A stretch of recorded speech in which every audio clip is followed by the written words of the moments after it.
Ngapain kita mikirin yang jauh itu? Yang susah di dekat-dekat kita ini banyak. Kita perlu tegaskan bahwa Al-Quds Al-Syarif, tempat Masjidil Aqsa berada itu adalah bagian yang tidak terpisahkan dari akidah kita sebagai umat Islam. Tidak bisa dipisahkan. Kenapa? Di dalam Al-Quran banyak sekali disebut tentang kota Yerusalem, walaupun secara eksplisit tidak ada, tetapi Al-Quran banyak sekali menggambarkan kawasan itu sebagai kawasan yang disebut dengan negeri yang diberkahi.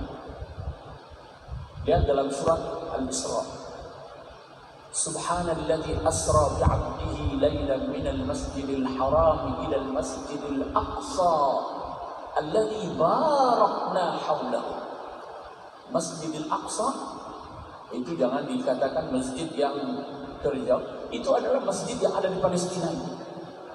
Al-Aqsa itu adalah yang jauh, karena menurut ukuran orang Arab yang ada di Jazirah Arab saat itu posisinya kalau menempuh perjalanan dengan unta itu sekitar 40 hari. Jauh memang. Masjidil Aqsa yang dimaksud itu adalah yang ada di Palestina itu. Kemudian di dalam Al-Quran kota itu juga digambarkan sebagai kota yang Al-Ard Al-Muqaddasah, kota yang disucikan, tanah suci. Kemudian dalam kisah Nabi Sulaiman, di antara mukjizatnya itu adalah wali Sulaiman ar-riha 'asifatan tajri bi amrihi ila al-ardi allati barakna fiha. Bumi yang diberkahi oleh Allah. Nabi Lut pernah singgah di wilayah itu. Wa najjaynahu wa lutan ila al-ardi allati barakna fiha lil 'alamin. Kami selamatkan Nabi Ibrahim dan Nabi Lut ke sebuah negeri yang diberkahi. Itu yang dimaksud adalah Palestina, tempat Masjidil Aqsa berada. Dan jangan lupa, Masjidil Aqsa itu adalah kiblat pertama umat Islam. Pertama kali sholat diperintahkan saat Isra dan Mi'raj, tahun ke-10 Hijriah, tahun 10 kenabian.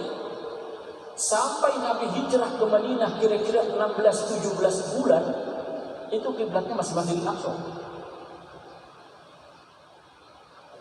Kiblat kaum muslimin sampai turun firman Allah,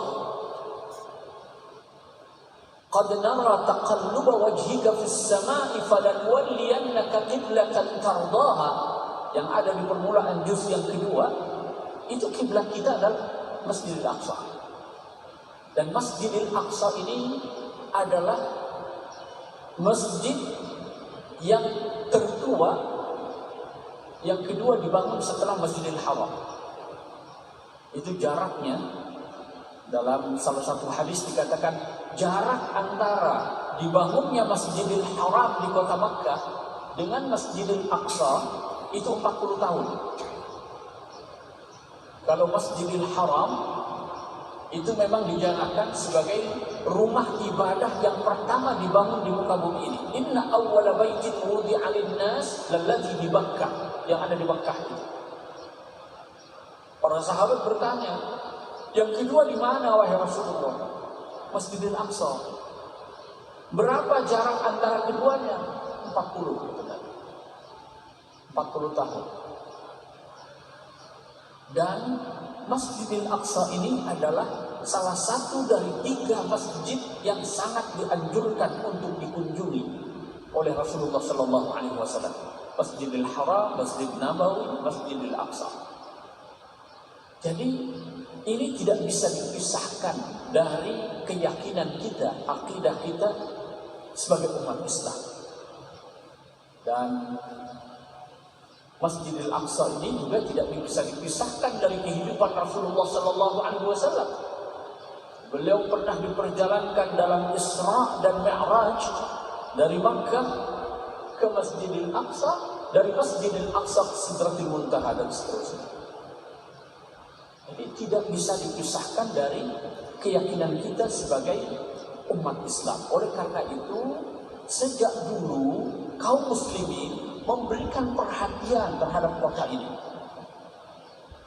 Sayyidina Umar bin Khattab itu berhasil membebaskannya dari cengkeraman Romawi. Dibebaskan oleh Sayyidina Umar bin Khattab. Lalu kemudian Salahuddin Al-Ayyubi dan seterusnya. Karena kota ini begitu sangat penting dalam sejarah peradaban Islam, dalam hubungannya dengan akidah dan keyakinan kita sebagai umat Islam.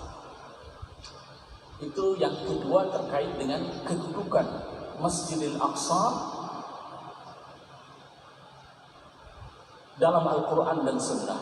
Sekarang kita bicara yang ketiga, terkait dengan kehancuran Bani Israel. Ini menarik, terlebih dahulu kita akan bicara tentang surah Al-Isra. Surah Al-Isra itu adalah surah yang ke-17 dalam Al-Quran, dalam urutannya itu. Disebut Al-Isra, disebut juga Bani Israel. Disebut Al-Isra karena pada ayat yang pertama itu berbicara tentang peristiwa Isra. Walaupun cuma satu ayat, tapi peristiwa itu begitu sangat penting sehingga peristiwa itu diabadikan sebagai nama surah tersebut. Memang dalam teori penamaan surah, salah satunya begitu. Surah-surah Al-Quran itu diberi nama dengan salah satu peristiwa yang dikisahkan dalam surah tersebut, dan peristiwa itu begitu sangat menonjol. Itu dalam salah satu teori tentang penamaan surah-surah Al-Quran. Surah ini dinamakan juga Bani Israel karena pada ayat yang kedua, setelah menceritakan tentang Isra, disebut wa ataina Musa al-kitaba wa ja'alnahu hudan li bani Israil. Kalau kita bicara tentang Bani Israel, terutama hubungannya dengan Nabi Musa alaihi salam, ini yang paling banyak diceritakan di dalam Al-Quran. Kisahnya itu tersebar kira-kira di 136 tempat. 34 surah berbicara tentang Bani Israel, terutama dengan Nabi Musa. Karena Bani Israel ini adalah bangsa yang cukup panjang, diberi amanah kenabian, kerasulan, risalah ketuhanan hampir sekitar 2200 tahun. Itu cukup panjang. Ya.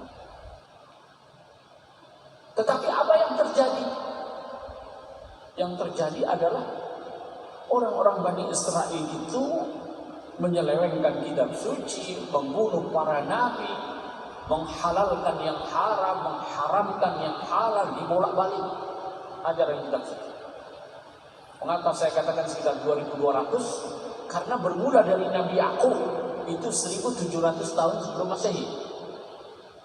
Kemudian sampai datang Nabi Muhammad sallallahu alaihi wasallam, beliau lahir 571 Masehi, abad ke-6.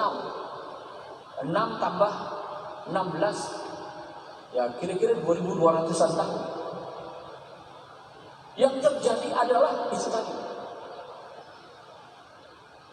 Maka perjalanan 2200 tahun ini itulah yang banyak direkam dalam Al-Quran untuk jadi pelajaran bagi kita semua ini. Terutama ketika Bani Israel itu bersama Nabi Musa alaihissalam. Itu saking banyaknya cerita tentang Bani Israel, tentang Nabi Musa.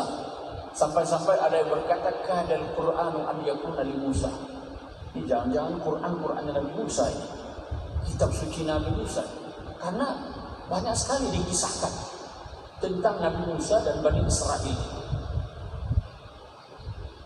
Pada surah Al-Isra ayat yang keempat itu diceritakan tentang dua bentuk kerusakan yang terbesar yang dilakukan oleh Bani Israel dan apa akibat yang mereka terima.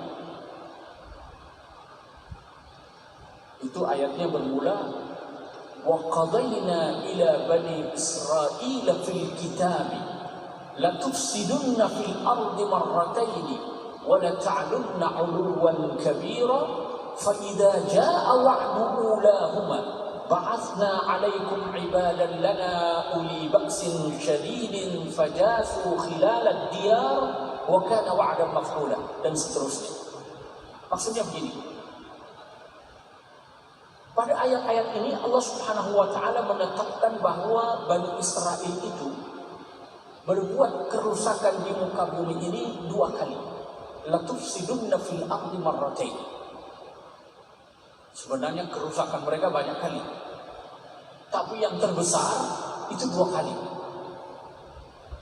Dan mereka itu menyombongkan diri dengan kesombongan yang besar. Wala ta'lunna 'uluwan kabira. Apa yang terjadi ketika mereka melakukan kerusakan atau kejahatan? Ketika kejahatan dan kerusakan yang pertama mereka lakukan, hukuman yang didatangkan oleh Allah Subhanahu wa taala adalah ba'atsna 'alaikum 'ibadan lana uli ba'sin syadidin fajasu khilal.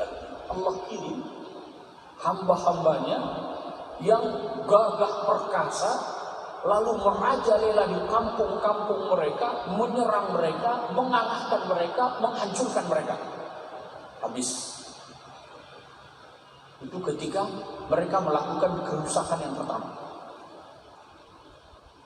Kemudian Bani Israel kembali berhasil mengalahkan mereka, kembali berjaya dia. Tsumma radadna lakumul karrata 'alaihim wa amdadnakum bi amwalin wa banina wa ja'alnakum aktsara nafira. Setelah dikalahkan berhasil jaya lagi, angkuh lagi, berbuat kesombongan lagi, berbuat kerusakan lagi. Dan ketika kejahatan dan kerusakan yang kedua mereka lakukan, apa yang terjadi?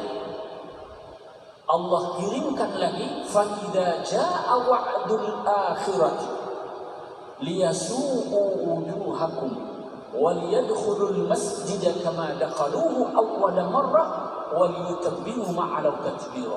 Dikirim lagi hamba-hamba Allah yang gagah perkasa, lalu menyuramkan wajah mereka, mempermalukan mereka, menistakan mereka, dan membinasakan mereka. Nah, pertanyaannya, itu nasibnya Bani Israel begitu. Bahkan ini disebut juga dalam perjanjian lama, dalam kitab Ulangan. Itu ada, saya kutipkan ini. Jika engkau tidak melakukan dengan setia segala perkataan hukum Taurat dan tidak takut pada Tuhan, maka Tuhan akan menimpakan pukulan-pukulan ajaib berupa penyakit dan wabah sampai punah. Di antara ancaman lainnya, Tuhan akan menyerakkan engkau ke antara segala bangsa, dari ujung bumi ke ujung bumi. Engkau tidak akan mendapat ketentraman di antara bangsa-bangsa itu, dan tidak akan ada tempat berjejak bagi telapak kakimu. Tuhan akan memberikan di sana kepadamu hati yang gelisah, mata yang penuh rindu, dan jiwa yang merana. Hidupmu akan terkatung-katung, siang dan malam engkau akan terkejut dan khawatir akan hidupmu. Kira-kira begitu gak gambarannya sekarang? Ini ada dalam perjanjian lama, Pak. Dalam kitab suci mereka itu. Pertanyaannya adalah, kapan dua kerusakan itu mereka lakukan? Dan siapa yang dikirim oleh Allah untuk menyuramkan, menistakan, mengalahkan mereka itu? Ada dua aliran di kalangan ulama tafsir. Kalau kita merujuk kepada kitab-kitab tafsir klasik, kita akan temukan bahwa kerusakan pertama yang mereka lakukan itu adalah ketika Allah Subhanahu wa ta'ala mengirimkan Jalut yang berhasil mengalahkan mereka. Kan dikuasai oleh Jalut mereka itu. Itulah hukuman yang mereka terima ketika kejahatan dan kerusakan pertama mereka lakukan. Itu tahun 900-an sampai 1000 sebelum Masehi. Jadi yang dikirim itu adalah Jalut. Kemudian summa radadna lakumul karrata alaihim. Kemudian kami kembalikan kejayaan untuk mereka. Siapa? Melalui siapa? Melalui Nabi Daud, Nabi Sulaiman. Abad 10, abad 11 sebelum Masehi. Kemudian terjadi kerusakan yang kedua. Setelah berjaya, mereka sombong lagi, angkuh, membuat kerusakan, kejahatan di muka bumi ini. Lalu dikirimlah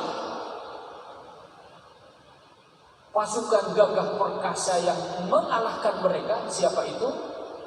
Ini yang dikatakan oleh para ulama tafsir, yaitu Nebukadnezar. Pada abad ke-6 sebelum Masehi, 587 sebelum Masehi. Karena masa Nebukadnezar inilah Bani Israel itu dibumi hanguskan. Termasuk Haikal Sulaiman. Hilang semua jejaknya oleh Nebukadnezar itu. Itu menurut sebagian ulama tafsir, terutama tafsir klasik. Ada lagi yang berkata yang kedua itu bukan Nebukadnezar, tapi pemimpin Romawi Titus yang menguasai wilayah itu pada tahun ke-70 Masehi. Itu masa Titus itu lebih kejam lagi dari Nebukadnezar kan. Itu tidak ada yang dibiarkan hidup. Hampir 1 juta orang dibunuh oleh Titus, penguasa Romawi di situ. Sejak itulah berserakan mereka, tidak punya wilayah. Sebagai bangsa itu hilang. Itu yang berkata bahwa ayat ini berbicara tentang kerusakan dan hukuman yang mereka terima di masa lalu. Ulama-ulama tafsir kontemporer mengatakan begitu. Ini bukan kisah masa lalu ini. Ini kisah yang sedang terjadi pada masa Rasulullah dan sampai sekarang. Bahwa yang dimaksud dengan kerusakan yang mereka lakukan itu adalah menyelewengkan kitab suci, membunuh para nabi, Nabi Zakaria, Nabi Yahya, bahkan Nabi Isa hampir mereka bunuh. Sampai kemudian pada masa Rasulullah SAW